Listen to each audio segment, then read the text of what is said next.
Hey everyone, welcome back to the Building Bigger Lives podcast. I'm Michael Regan along with Kathryn Peterson. And once again, it's Wednesday. We're looking forward to bringing you a new episode.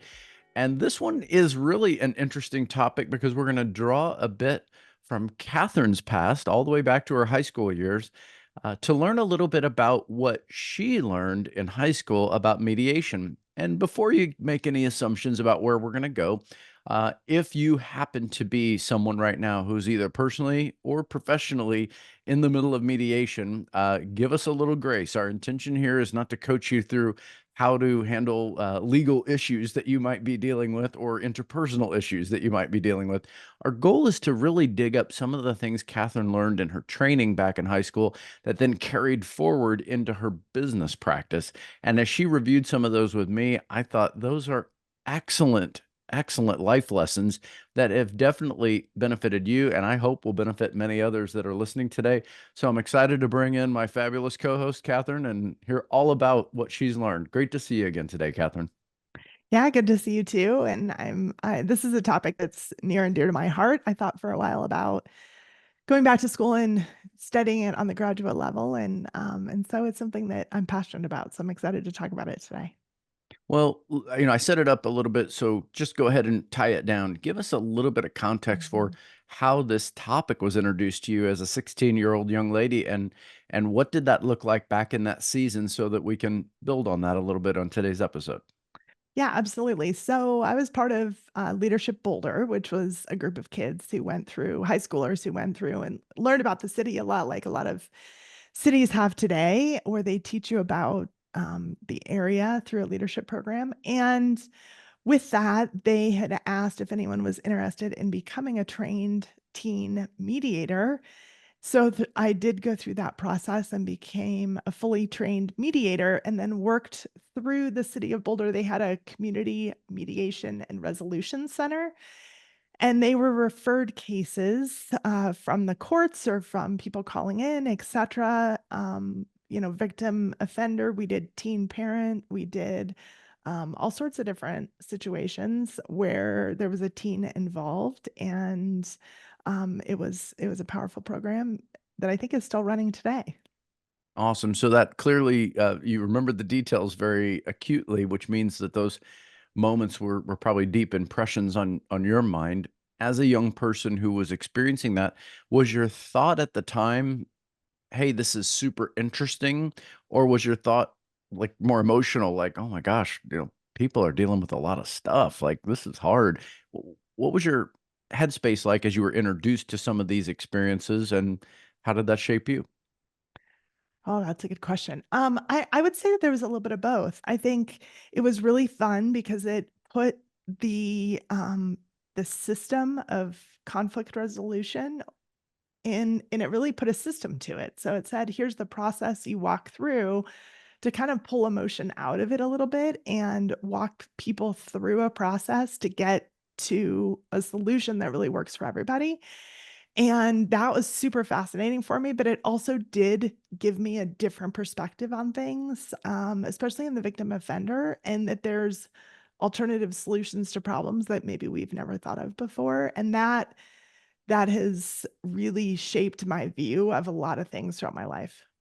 Mm, Well, listen, I'm excited to learn from some of those things. I've heard a preview of some, but I hope that we'll Mhm. unpack a few today, and we'll all take some notes. So carry that forward. I mean, we know a little bit about your journey. There's a previous Mhm. episode for those of you who are interested where Kathryn and I laid out some details on how we got from our young selves to the version that you're listening to today.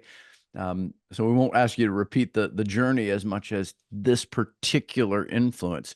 Where did some of these things that you experienced plant some seeds in you that you began to see sprout and grow as a Mhm. professional? Where did you see them rise up, and how did you cultivate them as they began to grow?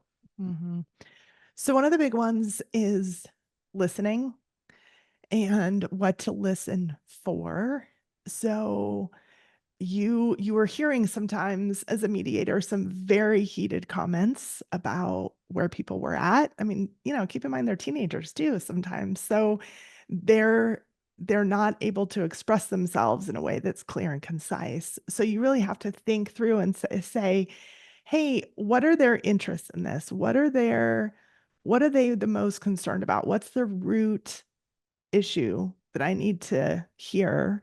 And it might be privacy, it might be respect, it might be something like that, that they aren't saying, I'm concerned about my privacy. They're saying something explosive instead. So it really makes you listen for the right things versus where their emotional state is at. Okay, so listening, is a topic that you and I have talked about even on this podcast as it relates to active listening versus passive listening versus competitive listening. We broke down all of those on a previous episode. So for those of you interested, go back and do a little searching. You'll find our episode on the different styles of listening. But in this example that you're giving, you just said something interesting to me. Sometimes you have to look past maybe someone's ability to communicate in the most articulate way and look deeper for the heart of what are they trying to communicate and what is the important thing that I'm listening for. That's what I heard Mhm. from you. And so play that out now in a modern context. You as a professional who's running a team, who's working within a very large national organization, who works with a network of a lot of different professionals in the Colorado markets that you serve. How have you applied that today as a professional? What does that look like in a modern context? So let's say somebody just says, "Oh, it's too frustrating to buy." Well, they're they're not giving you any information. Digging further and asking the right questions to say, okay, explain that a little more. What frustrates you about the process? Or what frustrates you about buying right now? Or let's talk through a few things, and give me more information. And you find out, oh, it has to do with their monthly payment or their affordability or whatever that might be, inventory, so that you can then focus in on how to solve that problem for them. But it's asking the right questions instead of immediately directing back. Okay, so that actually sounds a lot like active listening, where you're looking Mhm. for those cues that might provide you some clues of how to ask a better question as a follow-up so that you really get to the heart of understanding what they're trying to communicate. Sounds like a totally applicable skill. What else came out of those previous experiences that you Mhm. felt like, okay, that planted a different seed, and that was something else I watched grow as an adult, whether it's as a parent, as a wife, as a business Mhm. leader. I mean, you play a lot of different roles in your life. Yeah. Give us another example of something that you pulled from that previous experience. So this is going to be a little harder to explain, but a mediator, you always want it to be a neutral third party, right? So it's one of the things we did if we had a teen parent is I would talk to the parent and list out, I would be kind of the direct or the lead on that, just to kind of offset the power a little bit and put myself into a neutral role more, but also having to prove myself quickly. So, what I think is good about that is sometimes if you can pull yourself back from a conversation and say, hey, I'm not a mortgage banker. I'm not a parent. I'm putting myself in a neutral role mentally as much as I can to hear this from a different perspective. And what does that mean? So, oh, okay, maybe my kid just had a bad day and she's not directing it at me. She is a neutral party from the outside perspective. This is something else that could be an option. So it's creating that neutrality in a time that it's hard to.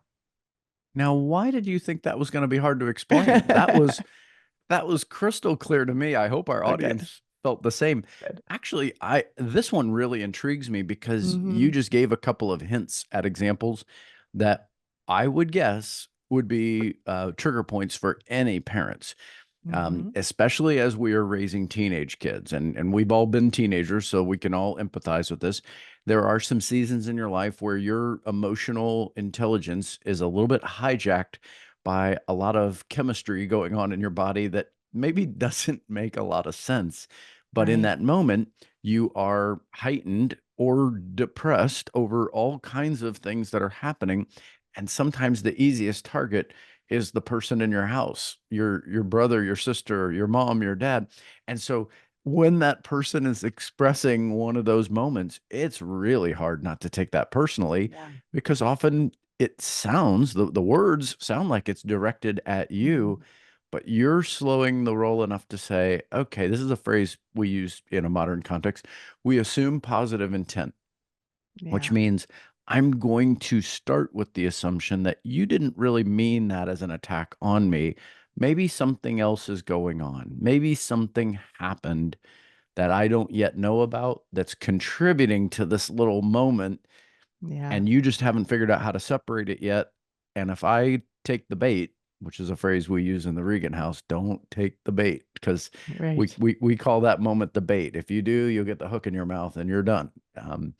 Don't take the bait. If you think about the way you phrase that, Kathryn, it really that's like a superpower. I mean, that's kind of Jedi level. You've really got to navigate that one in a very artful way. And if you can, wow, your ability to listen and interact with someone who's hijacked mentally, by the way, that's an Mhm. amygdala hijack, Right.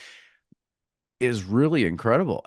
Has that been easier said than done from your experience, or what's that like? You're telling us about Mhm. it pragmatically, but put yourself in an emotional heightened situation. Have you been the person who kind of calms everybody down a little when that happens? Oh, definitely. It takes a lot for me to lose my cool. I think you've seen me at my angriest and you probably didn't even know that's what it was. Because it just like I would be in a room and people would be screaming at me and I would have to de-escalate the situation really quickly. Yeah, there was also an adult mediator there, but it was on both of us to bring down the temperature in that room really quickly, even if we were being personally attacked or we were watching somebody else be personally attacked, which is a difficult spot to sit in. So I think it does help you really keep things in check because you have to be the solid person in that room at all times. So I'm going to back that up a step. And I Mhm. realize you went through a lot of training to get there, but I don't want to focus so much on the training. I want to focus more on the mindset, because as you Mhm. know, that's always what fascinates me as a coach, is how people embrace this.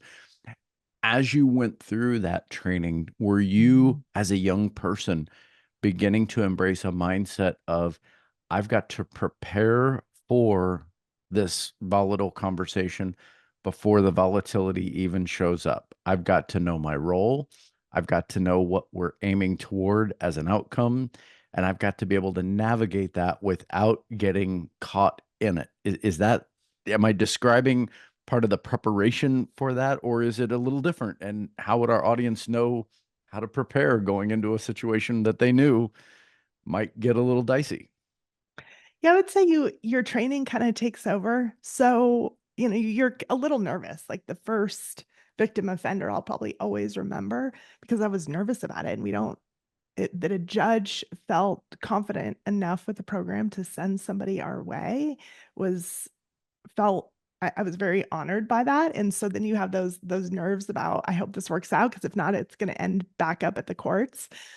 So, but other than that, you try to not have expectations because you never know what that is gonna be like and how those people are gonna approach that situation. They may not have but they make them have buy-in and everybody has to agree to the mediation, but are they really there because they have to be, or is there true buy-in? So it's kind of going and not knowing any outcomes and not knowing what's gonna happen, and maybe just you have to roll with the punches. There's no way to prepare other than to know that there's a clear process in place that works and trusting the process and then just going in with the training that you've had. And I think that they were pretty careful to pick people who probably could emotionally regulate a little bit more as mediators, because not Mm. everybody is fit to be a mediator, I would say. And so there was probably some of that too. Okay, so I don't disagree with that last statement at all, but I'm continuing to apply it into different Yeah. contexts. So, as a business person, that makes Mhm. sense to me. You might say, hey, as I'm interviewing people, or even as I've employed people, but we're Yeah. considering other roles they might be able to play, you probably do try to position people to where their strengths are, where they have an Hmm. opportunity to succeed. Because Right. ultimately, our goal is not to fix people. Our job is to get things done and to try to get the best out of the people that we have. And employers that are capable of recognizing those strengths and then designing, co-creating roles and responsibilities with people tend to get amazingly better results than those that try to Mhm. force someone to just do a job that they may or may not be fit for. So I totally get it in a business context, but I'm going back to the personal context. Sometimes as a parent, you may Yeah. have a child that is just wired in a certain way. And let's be honest, as a parent, you might not feel like I'm equipped to be this mediator. I'm not equipped with this personality style to maintain that neutrality. How do you encourage someone as a person who's experienced in that training, but also an experienced mom, an experienced Mhm. business leader? How do you coach someone to navigate a circumstance where they may not feel equipped for it, but it doesn't change the fact that they have to navigate it anyway? Yeah. I think what I've done is have a little mini conversation in my head of like, take a minute, don't react, deep breath, slow down, let them talk, ask questions, all of those things to keep them flowing while I can get my emotions in check and my thoughts in check to buy me a little bit of time so I can stay calm in the moment and be able to approach it a little bit differently. Because sometimes I'm like, I was not prepared for this conversation, but that's okay. So it's gonna happen. I can handle this. Let's keep moving through it.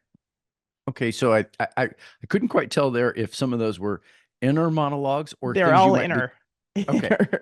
Yes. Okay. So are you sharing those inner monologues then if you're coaching someone? Let's say you're meeting a friend for coffee and Mhm. this is their child and they're telling you, Kathryn, I'm not equipped for this. Like, I am constantly being dragged into this chaos because my daughter or my son is whatever, whatever the situation is. So are you transferring that inner dialogue to say these are some of the things I'm doing to prepare and trying to help them? Because the examples you gave were really great. They were little staccato, almost like bullet points, like two words. Breathe deeply, slow down. Right. Right. As I heard those, I'm like, maybe we should be taking notes here. This is a great list. Would that be your coaching to that friend? Is, hey, like, start practicing these things while you're Mhm. calm so that when that moment happens, it's almost like, okay, go to the list quickly and Yeah. follow the recipe. Yeah, you can tell it's quick in my brain because I've had to do that. And I've had to do that with clients and employees and all of the things of stop, it, and I used to have it written down. So absolutely, it's great advice for almost anyone in a Yeah, situation that gets out of as you control. described it, I thought, remember when we were kids and we used to have to do the fire drill at school? Yeah.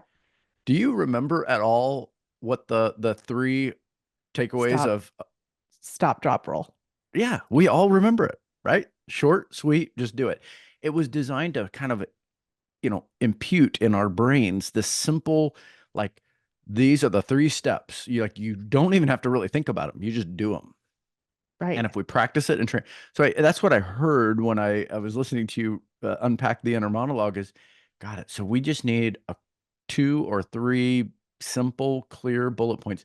It's funny. I remember one that used to happen in our house. Maybe a poor example, but you'll tell me. Sometimes one of my daughters might engage Lori in some sort of a moment that got heightened, and I told you earlier about the don't take the bait. Well, that's easy to say, but that's not a what do I do? Like, that's more of a Right. before it even Don't. happens, don't take the bait. But now I'm here. The hook is already present.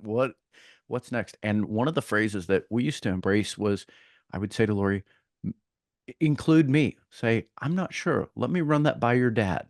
And the whole Mhm. idea was just to give it a moment in which we weren't saying yes or no. It was just, hey, let me run that by your dad. And half the time, let's be honest, as parents, it wasn't because I had a better answer or a better idea. Mhm. It was just to give her enough time to get it to slow down. Because if Mhm. she is now engaging, suddenly she could get stuck in a situation she wasn't prepared for and an outcome nobody wanted. Where, let me run that by your dad, didn't tell my girls I'm not listening. In fact, it hopefully told them, no, I actually Mhm. even care enough to do some work on this. Yeah. Would that be a good example? Yeah, absolutely. You're going to like this because now I have an analogy. Um, what I just thought of was if you're a fish and you've taken the hook and you immediately pull, that hook is going to get stuck. But if you swim towards the hook, it might just fall out. So, anyway, just Lean in. stopping and calming down can make that hook disengage, let's call Kathryn, wow. This is how you know we've been doing this a while, folks. She knows I love a good analogy, and I'm now convinced I'm getting this. All right. So if our audience has heard this, and I don't want to, recap everything, I just want to make sure we don't miss anything. So clearly listening is a key ingredient. Yeah. Clearly remaining neutral is a key ingredient. And clearly preparation, having some of these um, navigate, you called it the training in your world, but for those of us that maybe weren't trained, just having some pathways already prepared so that you're ready when, oh, that happened, okay, here's where I go with some very short and meaningful steps I can take. Anything else you would advise our audience on who might be dealing with some circumstances today that you and I would say would lead to more classic mediation, but maybe they don't have to? If you could say, by the way, here's another thing you could try. Yeah, so the two more things. One is just brainstorming, listing out options. So after we had our list of interests, like privacy, let's say, or Mhm. whatever that was, we started listing through, hey, here's some brainstorm options. And sometimes it's just coming up with something outside the box as you're brainstorming on a problem can be Mm. huge. The other one is making those commitments once you get there. And I'm bringing both up because they're really related and being really clear and concise in the commitments. So let's say there's teammate you have that you guys are running into butting some heads, getting those commitments written down and making sure that you're kind of thinking outside the box for solutions. Mm. Well, that's really good. So clearly, this training as a youth is really deep and wide in terms of its application for the rest of your Mm. lives. Um, are there resources that people that are interested in this topic and are interested in some of the applicable outcomes that you're laying out for us today? Are there resources that people might be able to access, like a book to read, a podcast to listen to? Are there things that you would say, oh yeah, this has been helpful to keep that reinforcement of this ideology alive? Or is it simply just talking about it? Like what are the best ways to grow in this area if you're interested in this topic? There was a book because I did take a graduate level class, but I don't have the name of it handy. And we actually spent the entire class going through this book, and it was mostly on conflict resolution, is kind of what that is. There's a bunch of colleges that have specialties within conflict resolution that you can find. Mostly it deals with international relations, things like that, but in law. But I just took this one graduate level class. So, but I'll try to list those in the show notes so that people can find those. But even just listening to some mediators, I've been lucky to hear a few of them speak, did some international mediation that was pretty fascinating. Because if you think about large scale, like countries, they're not bound by the same laws. So Mhm. how do you do that? How do you work through issues? And there's a lot of mediation in that arena that is pretty fascinating if you want to hear about it. But even just digging into some things like, hey, what are some listening skills? What are the steps of mediation? What's a good way to brainstorm can, I think, help people dig in. Yeah, I immediately thought of the book Crucial Conversations, Oh yeah, that's a good one. which was one that impacted me because it really did involve how to navigate and prepare for challenging engagements, and these tools of mediation are clearly present in that, as well as some strategy and well as some Mhm. structure. And as we talked about back when we did our book review of Atomic Habits, we don't tend to rise to the level of our goals, we tend to fall to the level of our systems. So as I think about this topic, I'm of course wanting to find, okay, how do I create some sort of basic fundamental system so that my EQ, emotional intelligence, for those of you that don't know the shortening, that my EQ would grow in terms of my ability to engage with people who might be in different states of heightened aggravation. And maybe to your last point, I mean, even culturally, might have a different definition of where the boundaries are, where the rules are, because the way I was applying it a few moments ago was within your family. But you're right; these things can happen outside of the boundaries of family or business or community. They might involve things that are really hard to understand. And boy, doesn't that bring us back to the world we live in today? We've never seen so many conflicts that we have to navigate across so many geopolitical boundaries. So maybe there's a lot more opportunity to apply this on a larger scale than I was willing to realize. Kathryn, I really appreciate you bringing this topic into Yeah. the frame today on the podcast. Any closing thoughts, whether it's advice or a comment that you want to make sure the audience grabs before we tie this down? So I think this is a little bit outside the box, but it's fascinating to think through your own life and say, hey, what are the things that I had in my past that might be influencing me today that I don't even realize?